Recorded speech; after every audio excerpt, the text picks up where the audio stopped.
A mão da minha mãe estava completamente imóvel segurando a xícara de café. Nem um tremor. Nem aquele balanço minúsculo que a gente faz sem perceber quando está nervoso. Nada. Ela olhou para Richard através da mesa da cozinha. Aquela mesma mesa de madeira de cerejeira que ele tinha comprado para impressionar as visitas, sempre mencionando que custou $8.000, e disse com aquela voz que eu nunca tinha ouvido antes, tão baixa que mal dava para escutar, mas ao mesmo tempo cortante como vidro quebrado. O colar era... E eu vi o exato momento em que a cor drenou do rosto dele como água escorrendo pelo ralo. Primeiro as bochechas, depois a testa, até que ele ficou com aquele tom acinzentado de alguém que acabou de ver um fantasma. As orelhas dele ficaram vermelhas primeiro. Sempre ficavam quando ele estava nervoso, eu tinha aprendido isso ao longo dos anos. Depois brancas. A boca se abriu, mas nenhum som saiu. A mão dele, que segurava uma torrada pela metade, começou a tremer. Migalhas caíram no prato com pequenos sons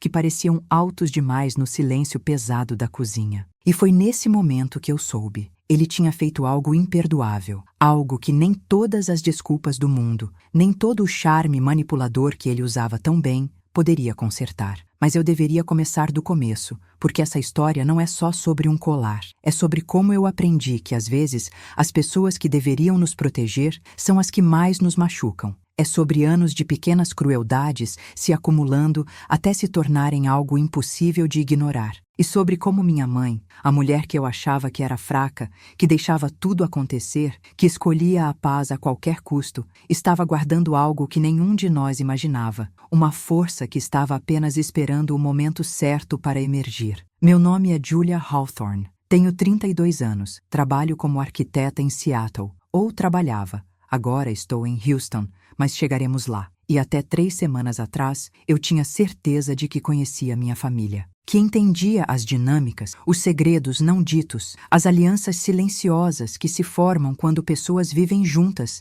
tempo suficiente. Eu estava errada, tão completamente, devastadoramente errada. Tudo começou quando meu pai morreu. Eu tinha 11 anos, ainda usava aparelho nos dentes e acreditava que meu pai era indestrutível. Ele era piloto comercial da Alaska Airlines, daqueles que sempre trazia presentes dos lugares onde pousava. Não coisas caras, meu pai nunca foi de ostentação, mas presentes pensados. Um chaveiro de Vancouver com uma baleia-orca, porque ele sabia que eu adorava animais marinhos. Um livro de arquitetura de São Francisco, porque ele tinha notado meu interesse por prédios. Uma vez ele trouxe neve verdadeira num cooler pequeno de Anchorage, só para eu poder tocar neve de verdade, já que raramente nevava em Seattle. Lembro do cheiro da jaqueta de couro dele, misturado com aquele perfume caro que ele usava, Aqua di Gio. Eu descobri anos depois quando passei por alguém usando o mesmo e quase desmoronei no meio da loja. Lembro dele me ensinando a amarrar o tênis quando eu tinha 5 anos, a paciência infinita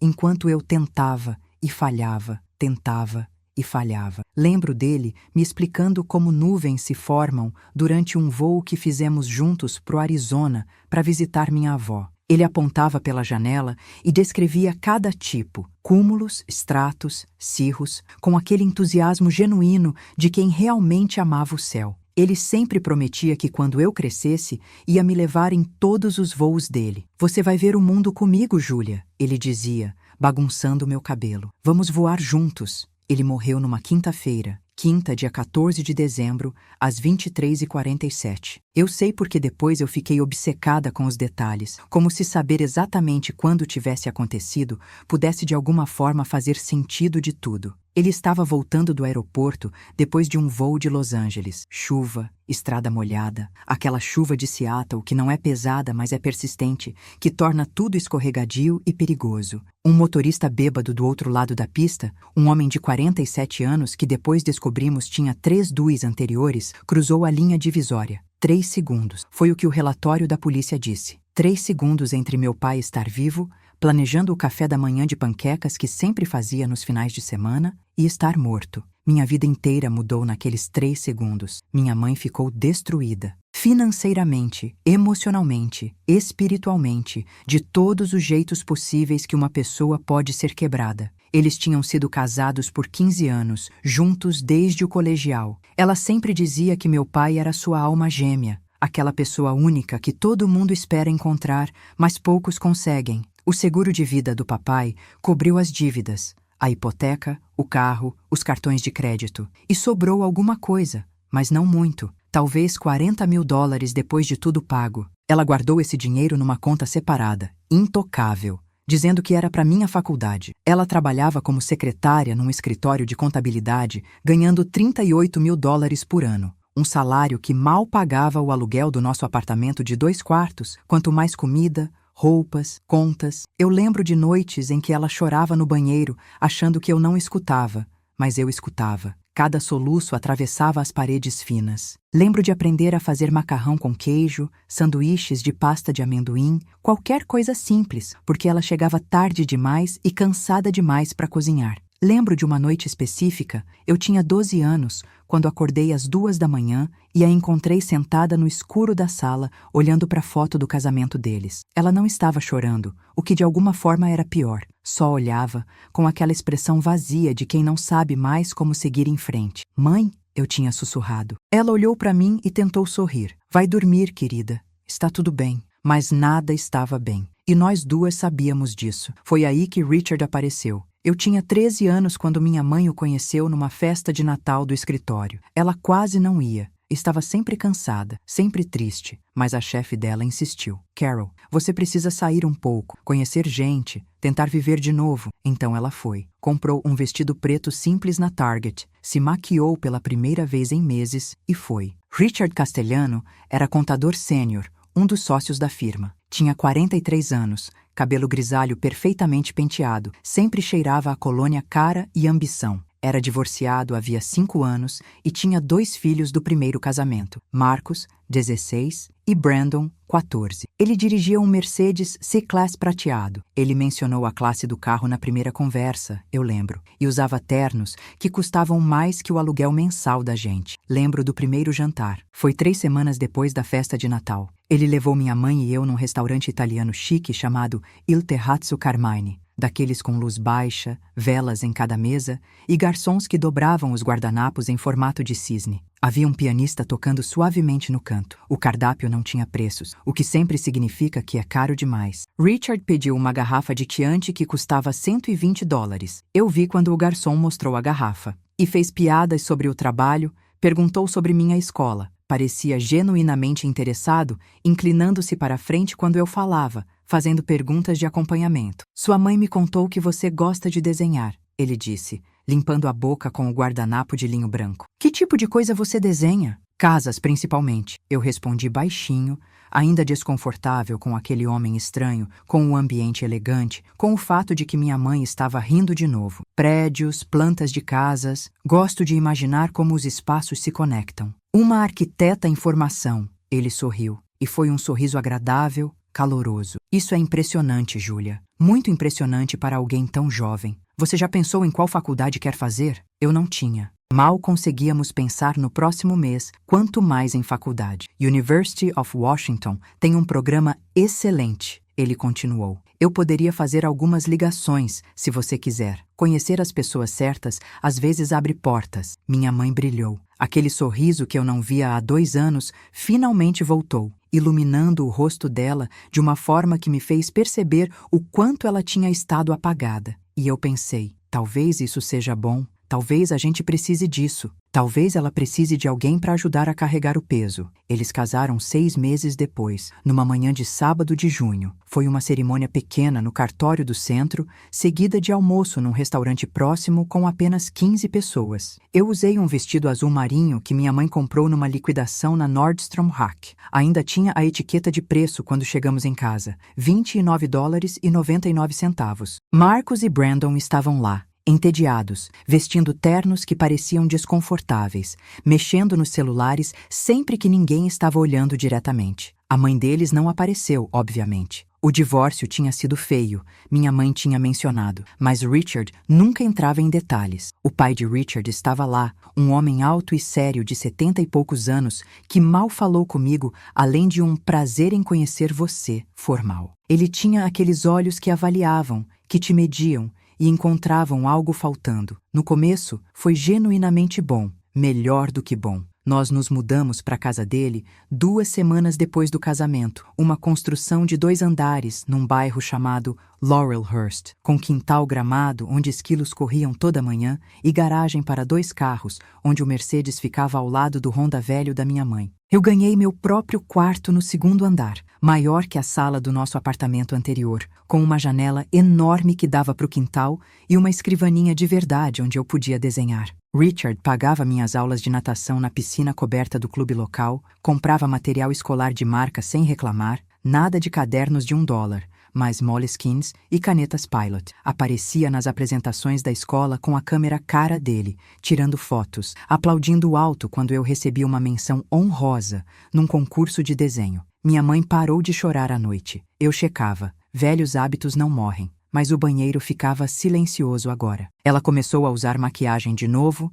a se arrumar de manhã com aquela empolgação de quem tem um motivo para se levantar da cama. Ela ganhou peso de volta, o peso saudável que tinha perdido durante o luto, e seu riso voltou. Não era o mesmo riso de quando meu pai estava vivo, mais contido, mais cuidadoso, mas era um riso. Durante 6 meses, quase acreditei que poderíamos ser uma família de verdade, mas tinha uma coisa pequena, insignificante no começo, uma rachadura fina demais para ver, mas que estava lá, crescendo devagar como rachaduras fazem, até o dia em que, de repente, a parede inteira desmorona. O colar. Antes de morrer, meu pai tinha deixado 3 coisas especificamente para mim, especificadas no testamento que ele tinha feito quando eu nasci e atualizado todo ano. O relógio dele, um Omega Speedmaster, que tinha sido presente do pai dele quando se formou na academia de pilotos. Uma carta lacrada que eu só poderia abrir quando completasse 18 anos. E um colar de pérolas que tinha sido da avó dele,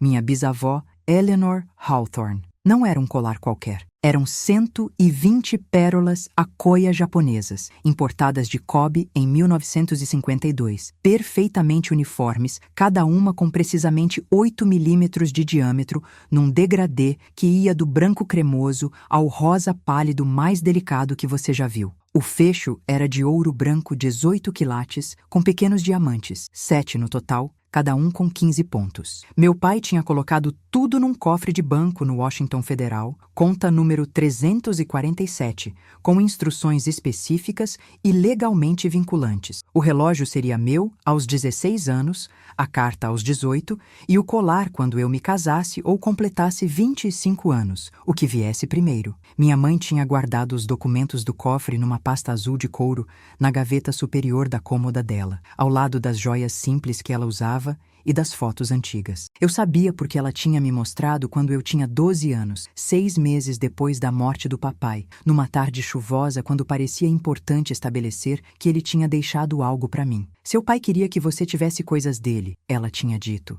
sentada na beirada da cama, segurando a pasta com tanto cuidado como se fosse feita de cristal. Os olhos dela estavam vermelhos, mas ela não estava chorando. Não naquele momento. Coisas importantes, coisas que conectam você a ele, a família dele. O colar era da bisavó Eleanor. Ela usou no casamento dela em 1931. Depois passou para o avô Henry quando ele se casou. Depois para o pai do seu pai. E então para o seu pai quando ele se casou comigo. Ele sempre disse que seria seu um dia, que você passaria para os seus filhos, e eles para os deles. Ela tinha aberto a pasta e me mostrado as fotos. Fotos em preto e branco desbotadas da bisavó Eleanor, uma mulher pequena com olhos intensos, usando o colar no dia do casamento dela. Estava em todas as fotos, close-up, perfil, sentada, de pé. As pérolas brilhavam mesmo nas fotos antigas. Ele fez questão de colocar no testamento, minha mãe continuou, com datas específicas. Ele queria ter certeza de que você seria velha o suficiente para apreciar, mas não tão velha que perdesse a chance de usar no seu próprio casamento se quisesse. Eu nunca tinha visto o colar pessoalmente. Só naquelas fotos antigas, fantasmagóricas e bonitas, no pescoço da bisavó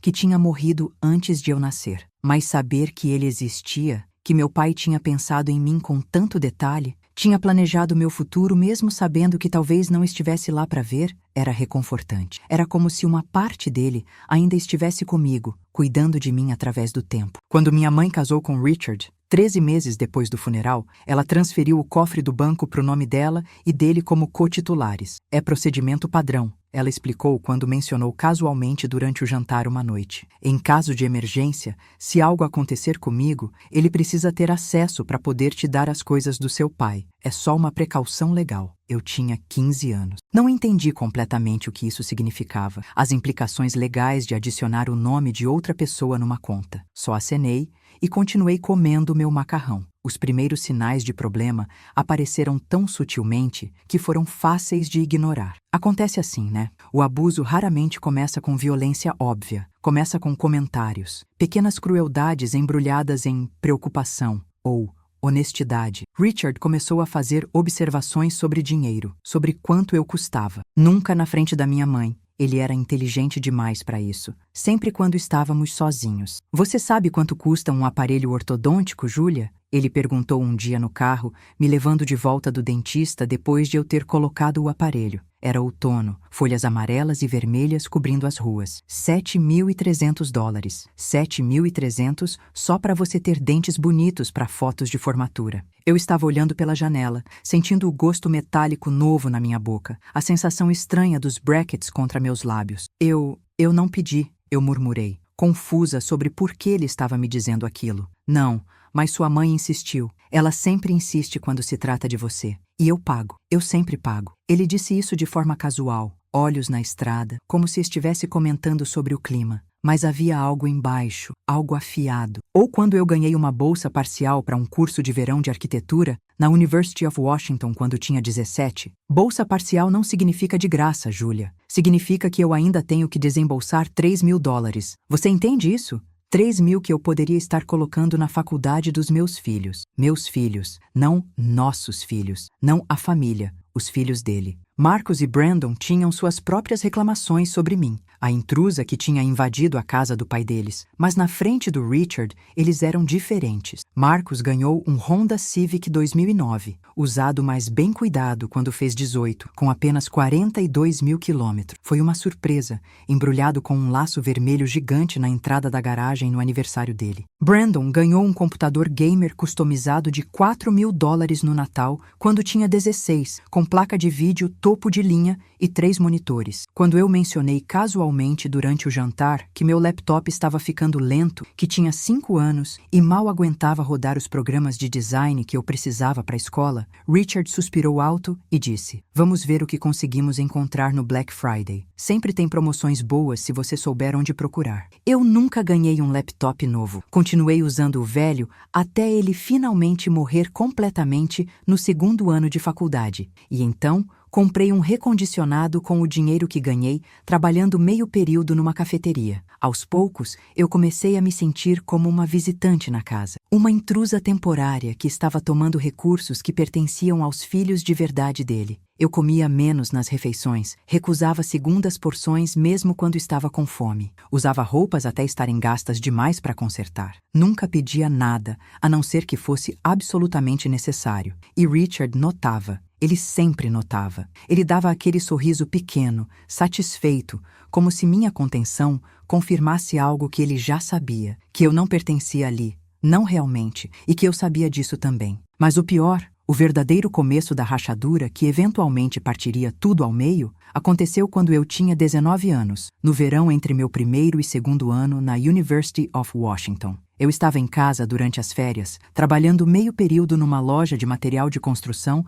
para ganhar algum dinheiro extra. Era uma terça à tarde, quente e abafada, aquele calor incomum de Seattle que deixa todo mundo desconfortável, porque ninguém tem ar-condicionado de verdade. Eu tinha voltado cedo do trabalho porque o sistema de ponto de venda tinha quebrado e eles mandaram todo mundo para casa. Richard estava no escritório dele no andar de cima, a porta entreaberta talvez uns 5 centímetros. Eu ia passar direto para o meu quarto, já planejando um banho frio, quando ouvi ele falando ao telefone. O tom da voz dele me fez parar. Era aquele tom que as pessoas usam quando estão discutindo algo que não deveriam, baixo e urgente. "Não, ela não precisa saber ainda", ele dizia. Pausa. "É tecnicamente propriedade conjunta agora. O marido tem direito." Sim, eu sei que era do pai dela, mas legalmente. Outra pausa, mais longa. "Olha, A gente faz a venda discreta, deposita o dinheiro numa conta separada e depois a gente explica se for absolutamente necessário. Ela vai entender. Carol sempre entende quando eu explico as coisas certas. É um investimento melhor que deixar parado num cofre acumulando taxa. Pérolas não ganham valor do jeito que investimentos reais ganham.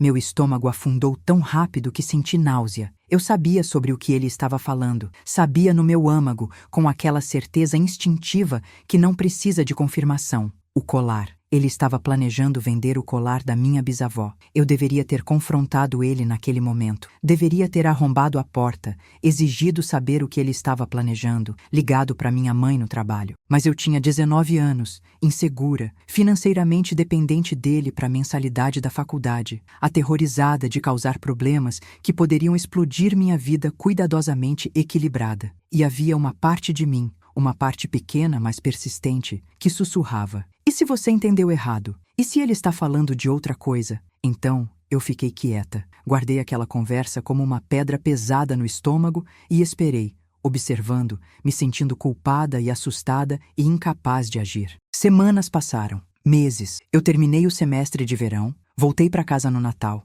Nada aconteceu. Comecei a pensar que tinha entendido errado, que ele estava falando de outra coisa completamente diferente. Talvez algum investimento do escritório ou uma propriedade, qualquer coisa exceto o colar. Convenci a mim mesma de que estava sendo paranoica, que o estresse da escola estava me fazendo imaginar coisas. Foi então que, aos 24 anos, recém-formada com honras e trabalhando no meu primeiro emprego de verdade, num escritório boutique de arquitetura chamado Willow & Associates, conheci Daniel Chen. Ele era engenheiro civil, trabalhava para o Departamento de Transporte do Estado, mas fazia consultorias privadas nos fins de semana. Estávamos os dois no mesmo projeto, uma ponte pedestre sobre um riacho num parque municipal. Cabelo escuro que estava sempre um pouco bagunçado, óculos de armação preta, olhos gentis que crincavam nos cantos quando ele sorria. O tipo de pessoa que segurava a porta para todo mundo, que lembrava do seu nome na segunda vez que te via,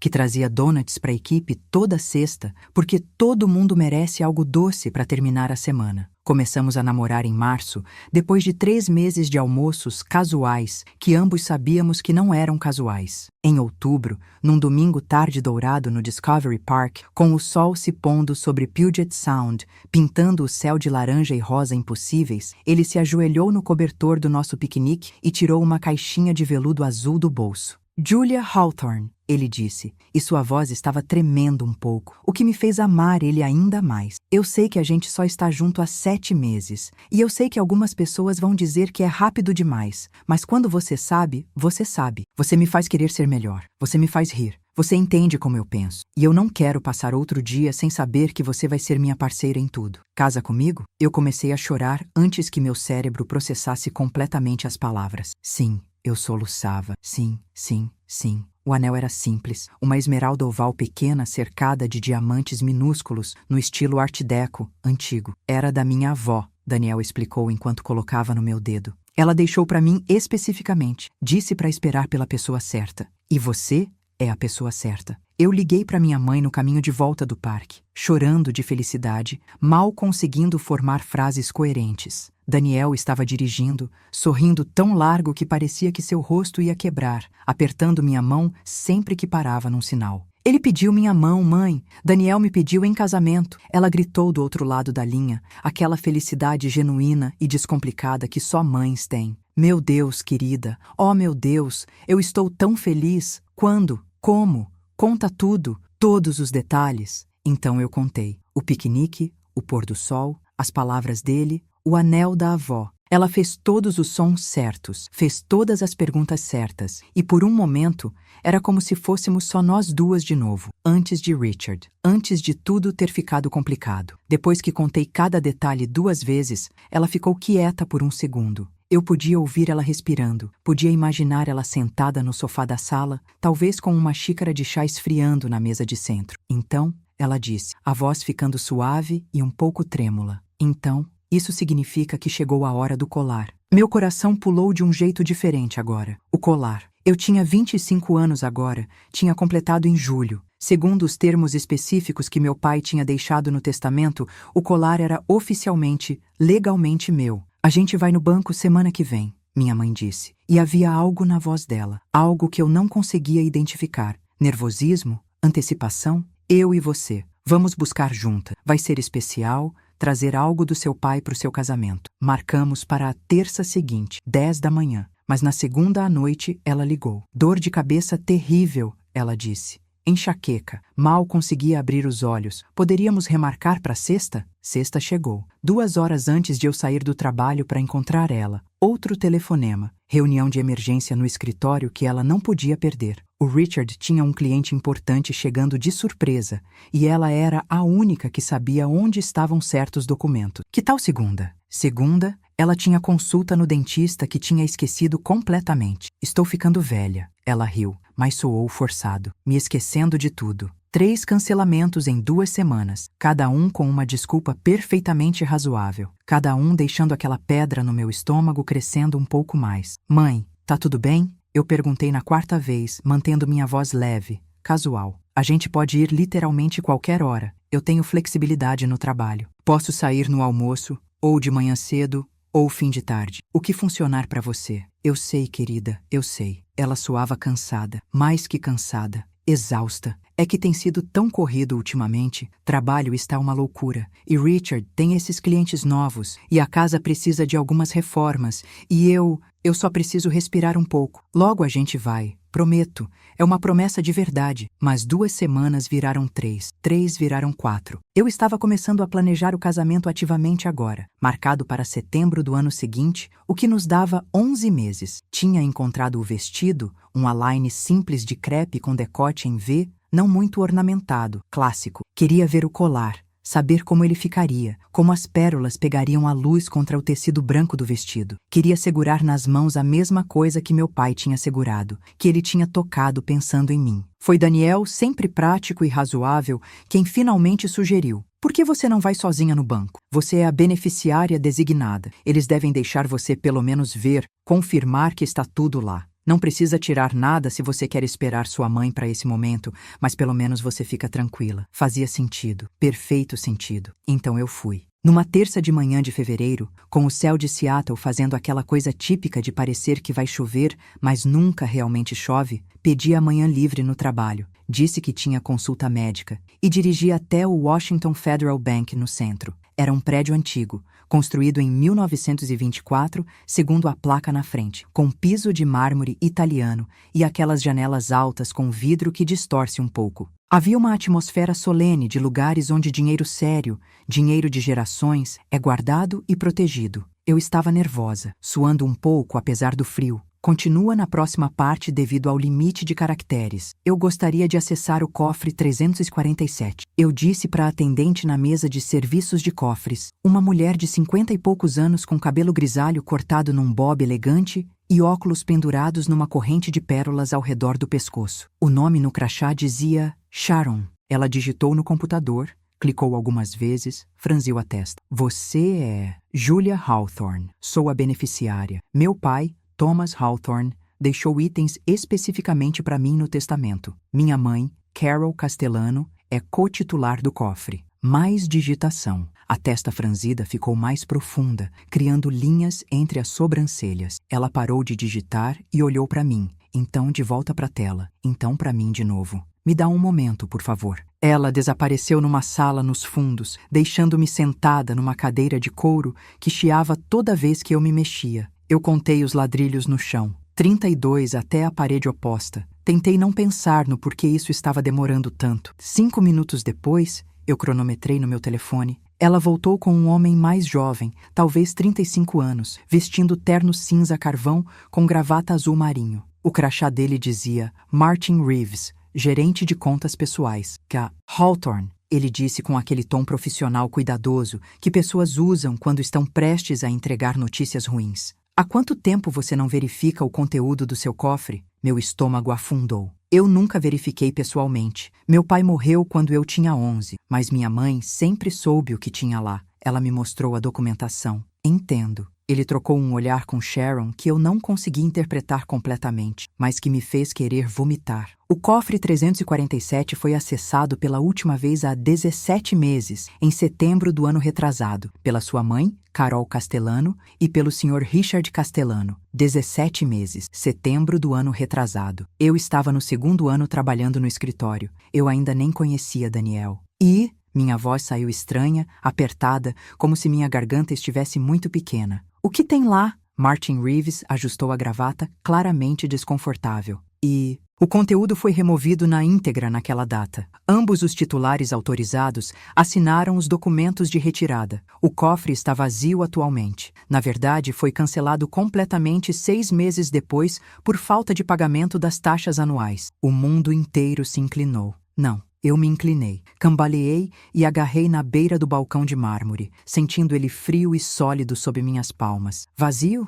Eu repeti, e minha voz não parecia minha. Como assim vazio? Tinha um colar lá. Um colar de pérolas Akoya, avaliado em mais de $100.000. Um relógio Omega Speedmaster. Documentos. A carta do meu pai para mim. Como pode estar vazio? Sharon parecia genuinamente triste. Martin parecia profissionalmente desconfortável. Quem acessou foram titulares legalmente autorizados, ele disse. Sua mãe assinou a retirada. Ela tinha direito legal de fazer isso como co-titular. Nós não temos autoridade para questionar decisões de titulares autorizados. Você tem cópia dos documentos? Eu perguntei. Da retirada? Eu quero ver. Ele hesitou, então acenou. Sharon, por favor. Levou 10 minutos para ela voltar com uma pasta manila contendo cópias. Eu li cada página. A assinatura da minha mãe estava lá, clara e firme. A de Richard também. Data: 12 de setembro. Lista do conteúdo removido. 1.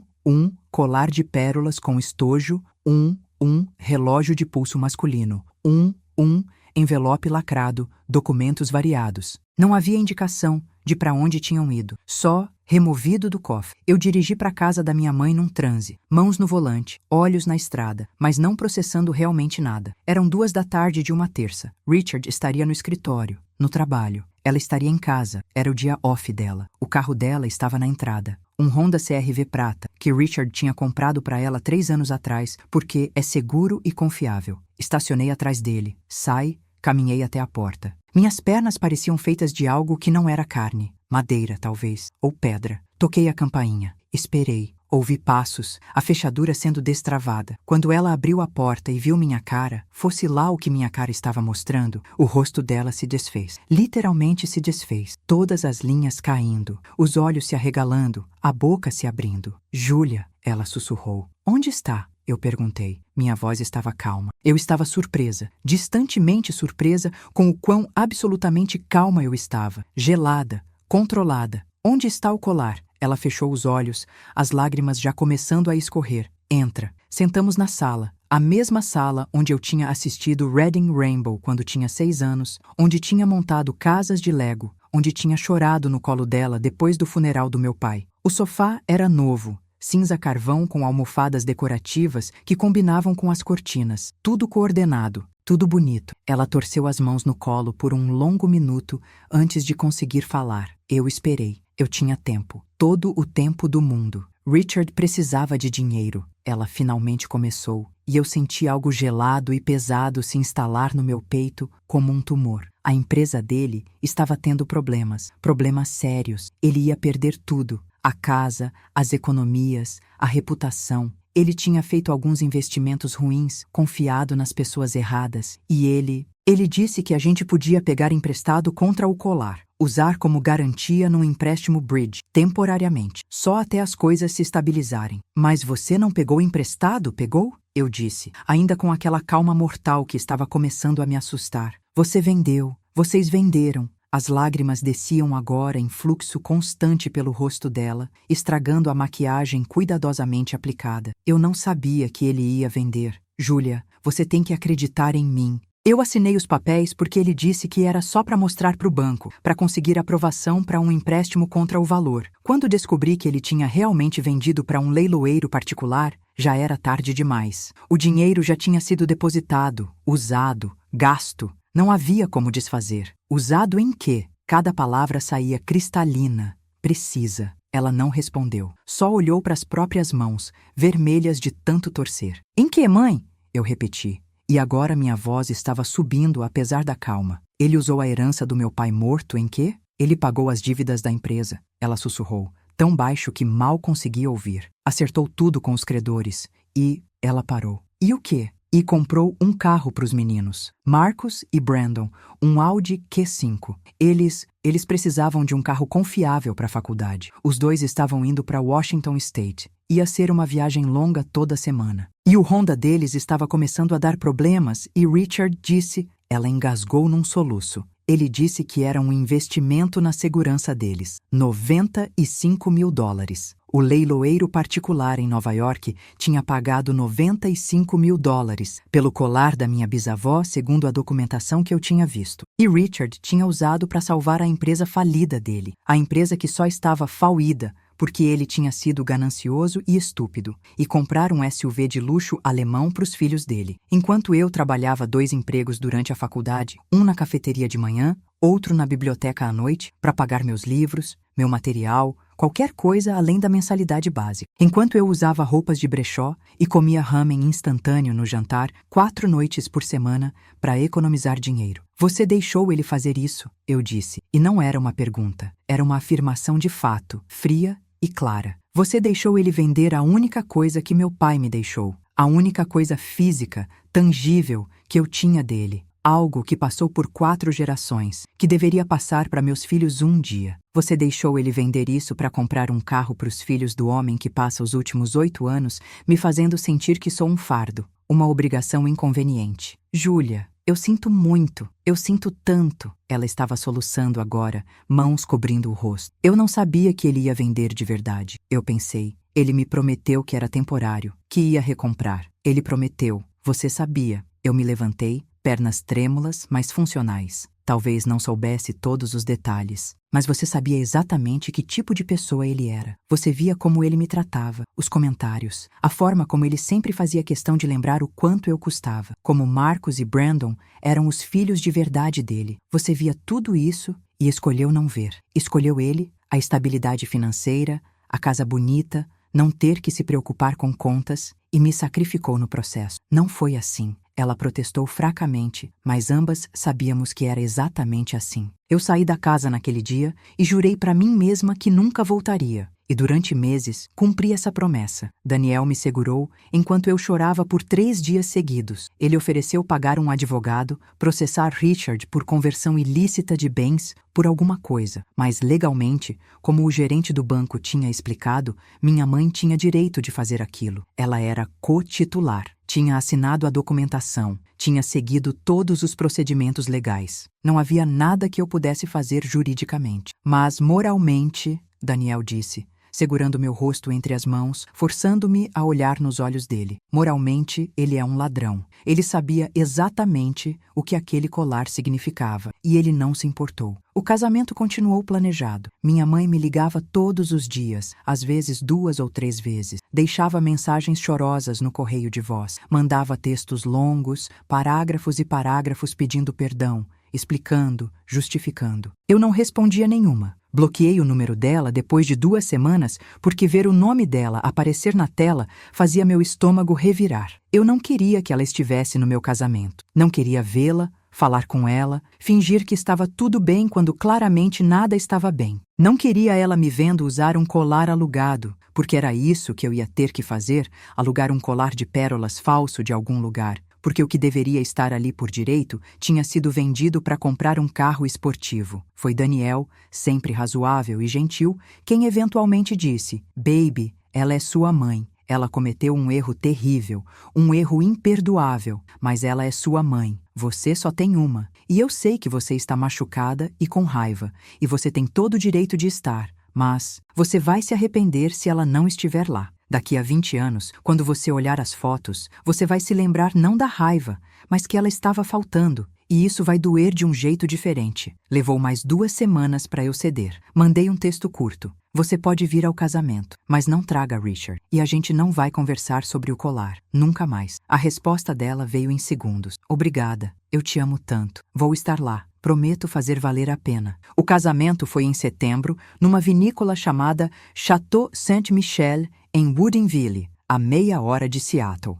O dia estava perfeito, aquele tipo de dia de fim de verão do noroeste do Pacífico, onde o céu é impossivelmente azul e o ar cheira a uvas amadurecendo e grama recém-cortada. Daniel chorou quando me viu entrando, caminhando pelo corredor de grama entre filas de cadeiras brancas, o quarteto de cordas tocando Canon in D, meu pai ausente, mas de alguma forma presente em cada passo. Eu usei um colar de pérolas alugado. Custou $200 por 3 dias. Ele era bonito, profissional, perfeito e completamente sem alma. Minha mãe ficou no canto a maior parte da noite, segurando uma taça de vinho que ela mal tocou, com aquela cara de alguém carregando um peso que nunca vai conseguir largar. Ela dançou comigo na dança mãe-filha porque era esperado, porque as pessoas estavam assistindo. Nós duas choramos, por motivos muito diferentes. Richard não foi convidado. Nem Marcus, nem Brandon. Não era o casamento deles para estar. Depois do casamento, Daniel recebeu uma proposta incrível, impossível de recusar, de uma empresa de engenharia em Houston. Gerente sênior de projetos, quase dobrando seu salário, benefícios incríveis. Eu achei emprego num escritório boutique que fazia residências customizadas de luxo, o tipo de casa onde cada maçaneta custa mais que mobília de apartamento inteiro. Nos mudamos para o Texas 3 meses depois do casamento. E, honestamente, foi um alívio. 2.000 milhas de distância de Seattle, da minha família complicada e quebrada, de memórias que machucavam muito para revisitar. Durante os próximos 4 anos, falei com minha mãe uma vez por mês. Sempre ligações curtas, superficiais, conversas sobre clima. Está quente aí? Sim, sempre está quente aqui. E trabalho. Como está o escritório? Ocupado, o que é bom? Ela nunca mencionava Richard. Eu nunca perguntava. Era como se aquela parte da vida dela simplesmente não existisse quando falávamos. Uma ficção gentil que ambas mantínhamos. Eu não voltei para Seattle naqueles 4 anos. Nem para Natal, nem Ação de Graças. Nada. Daniel e eu começamos nossas próprias tradições. Convidávamos amigos, fazíamos do Texas nosso lar de verdade. Até 3 semanas atrás. Eu estava no trabalho, era uma quinta de tarde, revisando plantas para uma casa de $6 milhões na área de River Oaks, 18 mil pés quadrados, 7 quartos, cinema em casa, piscina infinita com vista para o centro de Houston, quando meu telefone tocou. Era minha mãe. Eu quase deixei ir para o correio de voz. Meu padrão dos últimos anos, mas algo me fez aceitar. Talvez fosse a hora estranha. Ela nunca ligava durante o horário de trabalho. Talvez fosse instinto. Júlia. A voz dela estava estranha, diferente, controlada de um jeito que eu nunca tinha ouvido antes. Fria, dura. Eu preciso que você venha para Seattle. Agora. Assim que conseguir. Meu coração disparou. Mãe, eu tenho deadlines, um projeto enorme que preciso entregar semana que vem. Eu não posso simplesmente largar tudo e... Richard teve um derrame, ela interrompeu, e a forma como ela disse o nome dele, sem emoção, factual,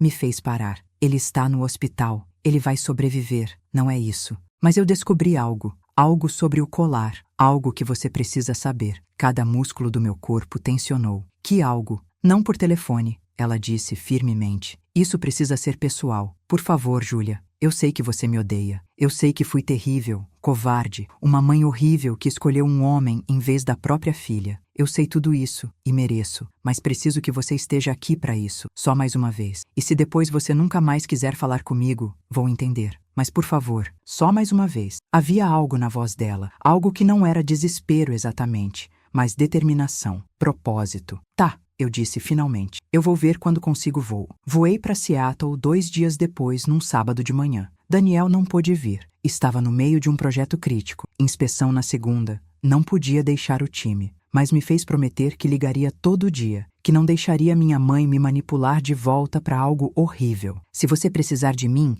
eu pego o próximo voo. Ele disse no aeroporto, segurando meu rosto, beijando minha testa. Não importa o projeto, você é mais importante. Minha mãe me buscou no aeroporto. Ela tinha envelhecido, não dramaticamente, mas visivelmente. Fios de cabelo grisalho que ela não escondia mais, sem tintura. Linhas profundas ao redor da boca, vincos entre as sobrancelhas. Uma certa curvatura nos ombros que não existia antes, como se estivesse carregando peso invisível por tempo demais. Oi, ela disse quando me viu, e sua voz rachava. Oi. Dirigimos em silêncio até um café próximo do Hospital Swedish Medical Center, onde Richard estava internado. Ela pediu chá de camomila e ficou olhando para a xícara por um tempo longo antes de falar, steam subindo em espirais preguiçosas. Richard teve o derrame em casa. Ela começou finalmente. Quarta passada. Eu estava no trabalho. Marcos encontrou ele no escritório no andar de cima, caído perto da escrivaninha. Quando os paramédicos chegaram, ele já estava parcialmente paralisado do lado esquerdo. Levaram ele para o hospital imediatamente. Ela pausou. Tomou um gole de chá, mesmo estando obviamente muito quente, porque ela estremeceu. E eu precisei pegar algumas coisas dele. Documentos de seguro, informações médicas, senhas de contas. Ele sempre guardava tudo trancado, você sabe. Sempre tão controlador sobre papéis, dinheiro. Sua voz tinha uma borda amarga que eu nunca tinha ouvido. Eu precisei arrombar uma gaveta que ele mantinha trancada no escritório. Ele sempre disse que era só documentos da empresa. Coisas chatas. Mantinha a chave numa corrente separada que ele nunca tirava. Ela puxou uma pasta de couro preta da bolsa grande dela, colocou na mesa entre nós. Eu achei isso. Continua na próxima parte, devido ao limite de caracteres. Dentro da pasta, havia papéis. Muitos papéis organizados com clipes coloridos. Extratos bancários de contas que ela claramente não sabia que existiam. Contratos de venda, avaliações profissionais e fotos. Fotos do colar da minha bisavó. Em alta resolução, profissionais, do tipo que casas de leilão usam em catálogo. Ele não vendeu por 95 mil. Minha mãe disse, e sua voz estava rachando agora, mas ela manteve controle. Ele me disse que o leiloeiro tinha pago 95 mil. Mostrou-me até um documento, que eu agora sei que era falsificado. Mas olha aqui. Ela apontou para um documento oficial da Christie's New York. A venda real foi por 342 mil dólares, num leilão particular fechado em Manhattan. 342 mil dólares, quase 4 vezes o que ele tinha dito. Ele mentiu, eu sussurrei, segurando o documento, lendo o número várias vezes para ter certeza que meus olhos não estavam inventando zeros. Ele mentiu sobre tudo, ela continuou, virando páginas com dedos firmes. Olha aqui. Esta conta é uma conta offshore nas Ilhas Cayman. Ele tem 2,5 milhões de dólares escondidos. 2,5 milhões que eu não tinha ideia que existia. Esta aqui, ela virou mais páginas. É uma apólice de seguro de vida de 15 milhões de dólares que ele tirou secretamente há 2 anos. Eu sou a beneficiária, mas ele nunca me contou. E isto, ela tirou um envelope grande. É o motivo do derrame. Dentro havia mais fotos, impressas, não digitais. Richard com uma mulher mais nova, talvez 25, bonita, loira, entrando em hotéis, beijando em restaurantes, andando de mãos dadas em parques, e papelada de uma agência de adoção em Portland, Oregon. Ele tem uma outra família, minha mãe disse, e sua voz estava tão vazia, tão completamente desprovida de emoção, que era assustador, como se ela tivesse sentido tudo o que era possível sentir e agora não sobrasse nada. Em Portland, uma mulher chamada Ashley, 36 anos, e um bebê de 8 meses chamado Tyler. Ele estava vivendo 2 vidas completas. 20% do tempo em Portland, 80% em Seattle. Todas aquelas viagens de negócios, aqueles clientes fora da cidade. Ele estava com ela. Eu não conseguia falar. Só olhava aquela evidência de traição sobre traição. Camada sobre camada de mentiras empilhadas tão alto que era impressionante que não tinham desmoronado antes. Mas tem mais, ela disse, e sua mão tremeu só um pouco quando ela tirou uma última página. Era de uma agência de investigação particular. Eu contratei um investigador. Semana passada, na verdade, antes do derrame. Eu já suspeitava de algo. As viagens, a forma como ele guardava o telefone, pequenas coisas. E o investigador descobriu tudo. Ashley, o bebê, o dinheiro escondido. E ele descobriu onde o colar está. Meu coração literalmente parou. Eu senti parar, e então começar de novo com uma batida tão forte que doeu. Um colecionador particular em Vancouver, British Columbia, homem chamado Harrison Chen. Ele comprou através de um intermediário privado por 450 mil dólares, 3 meses depois do leilão da Christie's. Um revendedor fez o lucro no meio, e Harrison Chen ainda está com ele. Ele coleciona joias vintage de herança. O investigador confirmou. Fez-se passar por potencial comprador e tudo. Tirou fotos. É definitivamente o colar da sua bisavó. 450 mil dólares. O valor real de mercado. Mais de 4 vezes o que Richard tinha dito para minha mãe. Ela fechou a pasta e me olhou nos olhos pela primeira vez desde que sentamos. Seus olhos estavam vermelhos, mas secos, determinados. Então, ela disse, voz firme apesar de tudo. Eu preciso que você esteja comigo quando eu confrontar ele, quando ele estiver consciente o suficiente. Porque dessa vez, Julia, dessa vez eu não vou recuar. Não vou aceitar desculpas. Não vou deixar passar. Dessa vez, eu vou destruir ele do jeito que ele deveria ter sido destruído anos atrás. E eu preciso que você veja isso. Preciso que você saiba que finalmente, tarde demais, mas finalmente, eu escolhi você. Richard ficou no hospital por 5 dias na UTI antes de ser movido para um quarto regular. Marcus e Brandon apareciam todo dia, assustados e confusos. Minha mãe tinha contado a ele sobre o dinheiro, sobre Ashley e o bebê, sobre o colar. Marcus tinha vomitado, literalmente saiu correndo para o banheiro e vomitou. Brandon tinha sentado em silêncio por 20 minutos antes de começar a chorar. O carro, Marcus tinha murmurado. Aquele Audi. Papai disse que tinha vendido ações, vendido parte da empresa. A gente não sabia. Nenhum deles falava comigo. Vergonha, eu acho, ou culpa. Mas eram civilizados, pelo menos. Quando Richard finalmente abriu os olhos na terça seguinte, estava confuso, fraco, a fala arrastada do lado esquerdo do rosto meio caído. O derrame tinha afetado significativamente o lado esquerdo do corpo, deixando ele parcialmente paralisado. Os médicos disseram que ia precisar de 6 a 8 meses de fisioterapia intensiva, e mesmo assim talvez nunca recuperasse função completa. Minha mãe esperou ele estar lúcido. Esperou os médicos liberarem visitas mais longas, conversas mais substanciais, e então, numa manhã de quinta-feira às 9 horas, ela pediu para ficar sozinha com ele. Eu estava do lado de fora do quarto, no corredor, com o advogado que ela tinha contratado, uma mulher de 50 anos chamada Diane Fletcher, que tinha 22 anos de experiência em divórcio de alta complexidade e fraude financeira. Através da porta entreaberta, minha mãe tinha deixado propositalmente aberta uns centímetros. Eu ouvi tudo. Você vai assinar estes papéis, minha mãe dizia, voz baixa mas firme como aço. Você vai transferir todas as contas offshore para o meu nome exclusivo. Você vai me dar toda a informação sobre onde está o colar. Nome do colecionador, informações de contato, documentos de venda. Você vai assinar o divórcio concordando que eu fico com tudo. A casa, todas as economias, a apólice de seguro de vida, tudo. Marcus e Brandon vão morar comigo até terminarem a faculdade se quiserem. Você vai receber sua renda de invalidez e nada mais. Houve um silêncio longo. Então, a voz arrastada dele. Carol, você não entende. Eu precisava. O colar era de $450 mil. Ela interrompeu. Cada palavra precisa como bisturi. Não 95. 450 mil. Você vendeu a herança da minha filha. Algo que o pai dela guardou para ela antes de morrer. Algo que tinha 4 gerações de história de família e roubou $355 mil.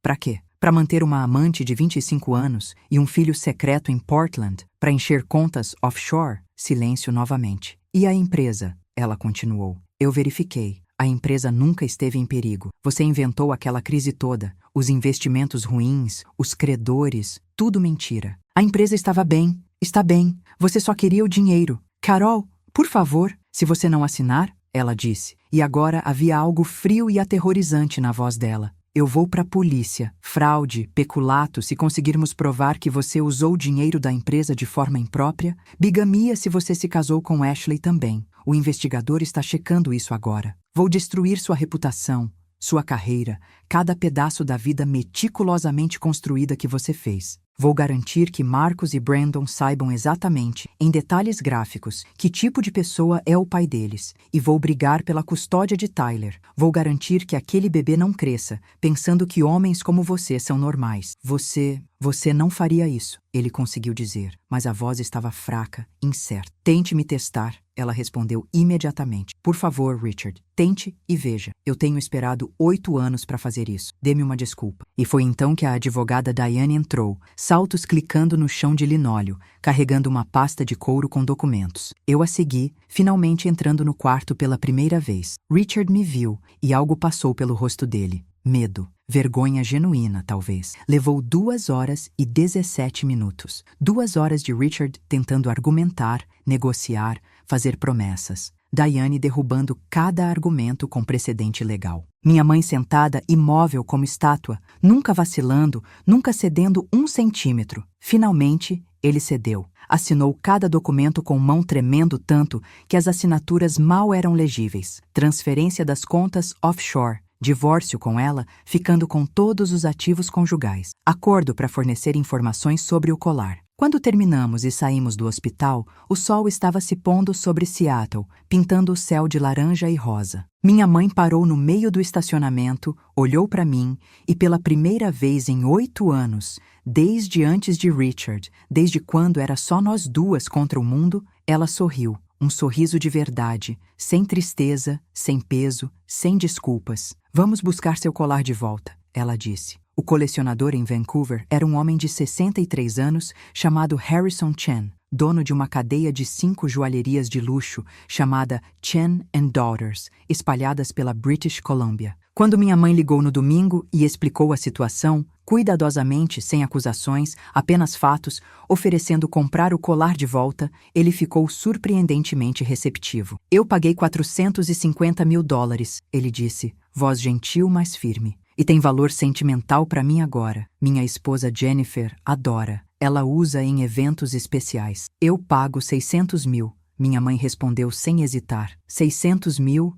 dinheiro limpo, transferência imediata. E conto a história completa para qualquer mídia que você quiser. Uma história sobre herança roubada sendo recuperada através de perseverança e justiça. Imagine a publicidade para suas joalherias. O joalheiro com coração. Vai valer mais que 150 mil em propaganda. Houve uma pausa longa. Vocês podem vir aqui pessoalmente? Eu gostaria de conhecê-las. Então fomos. Eu, minha mãe, Diane, a advogada, e Daniel, que tinha voado de Houston no sábado, porque não perderia isso por nada no mundo. Uma viagem de 3 horas até Vancouver, cruzando a fronteira em Blaine, Washington. Marcos nos levou no carro dele. Não o Audi Q5, que agora carregava peso demais de culpa para dirigir, mas um Toyota Camry emprestado de um amigo. O Sr. Chen nos recebeu na loja principal dele, Chen and Daughters Flagship, uma boutique linda no distrito Yaletown de Vancouver. Toda em vidro e madeira clara, lustres modernos, vitrines iluminadas exibindo peças que custavam mais que a maioria das pessoas ganha num ano. E lá, numa vitrine especial no centro da loja, com iluminação focada de 3 ângulos diferentes, estava o colar. 120 pérolas Akoya, perfeitamente graduadas, brilhando sob a luz como pequenos planetas cor-de-rosa pálido. Cada uma perfeita, cada uma exatamente 8 milímetros, cada uma representando uma história, uma vida, um amor. O fecho de ouro branco com 7 diamantes pequenos capturando a luz e jogando arco-íris minúsculos nas paredes. Eu comecei a chorar antes de processar completamente o que estava vendo. Lágrimas apenas surgindo, descendo pelo meu rosto e Daniel me puxando contra seu peito. Meu pai segurou isso nas mãos. Eu sussurrei contra a camisa dele. Ele tocou nestas pérolas pensando em mim, planejando meu futuro, tentando me proteger mesmo depois que ele não estivesse mais aqui. O Sr. Chen olhou para minha mãe, depois para mim chorando, depois de volta para minha mãe. Ele suspirou, o tipo de suspiro profundo de alguém fazendo uma decisão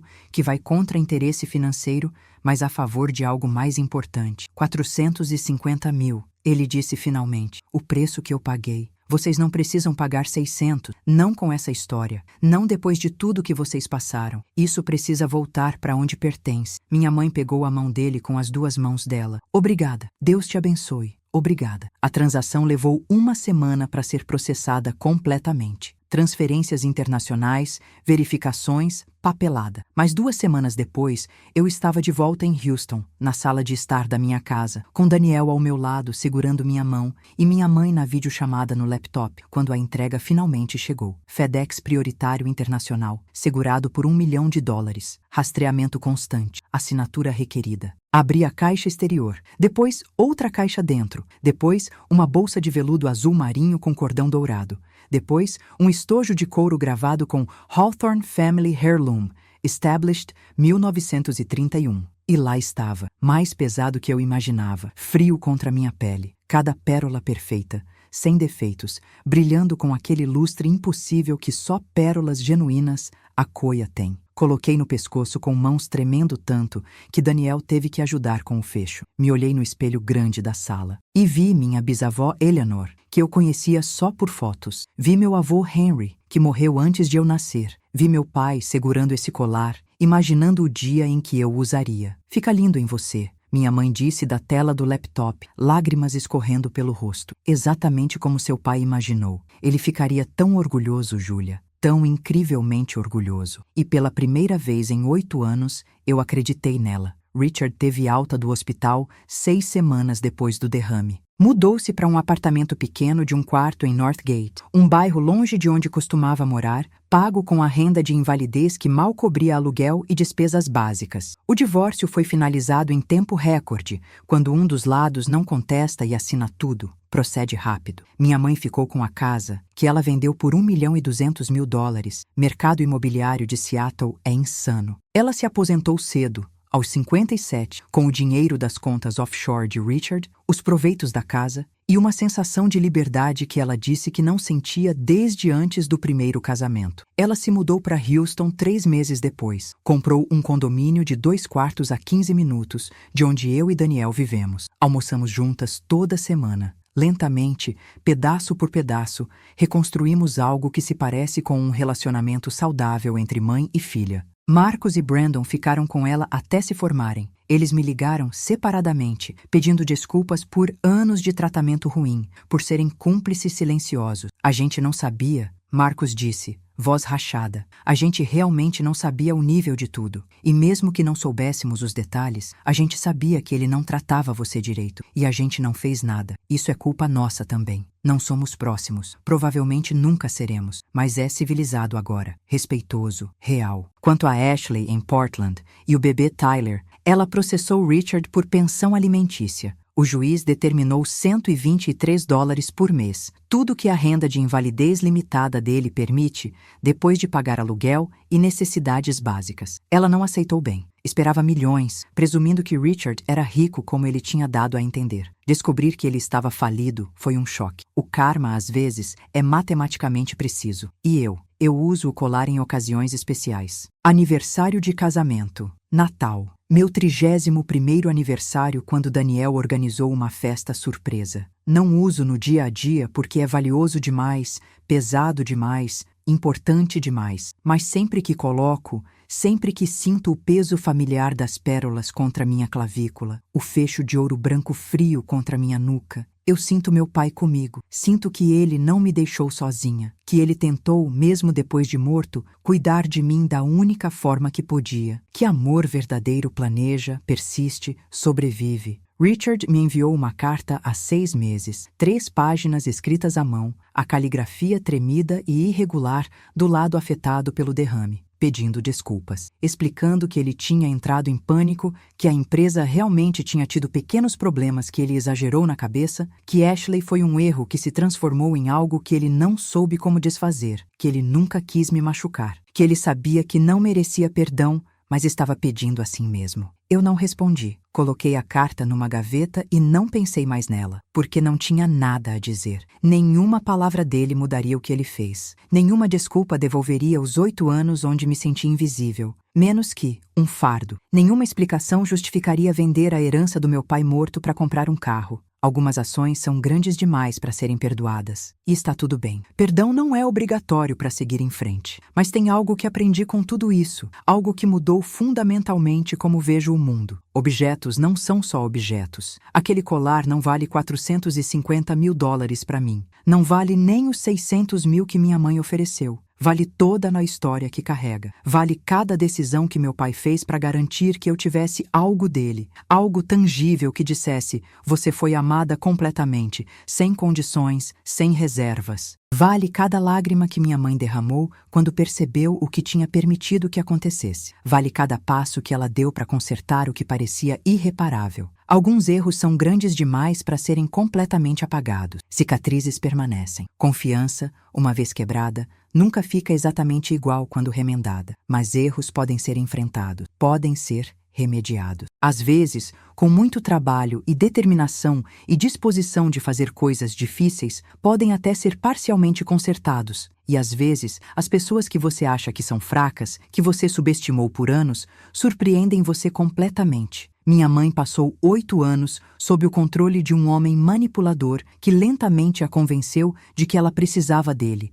que sem ele estaríamos perdidas. Ela acreditou porque era mais fácil acreditar que lutar. Mas quando finalmente acordou, quando viu exatamente o que ele era sem as camadas de racionalização e negação, ela não hesitou, ela não vacilou, ela não pediu permissão ou esperou validação, ela simplesmente gelou. E metodicamente, calmamente, com precisão cirúrgica, ela o destruiu. Muito obrigada por assistir até aqui. Se esta história tocou você de alguma forma, se você conhece alguém em situação similar, ou se você mesma está lutando contra uma dinâmica familiar tóxica, por favor deixe um like e se inscreva no canal. E nos comentários me conte, você já passou por algo parecido? Como lidou? Você conseguiu recuperar o que foi tirado de você, literalmente ou metaforicamente? Seus comentários significam tudo para mim, e eu leio cada um. Mais histórias impactantes como esta já estão na sua tela. Clique em uma agora e não perca a próxima jornada. Você vai amar. Nos vemos na próxima.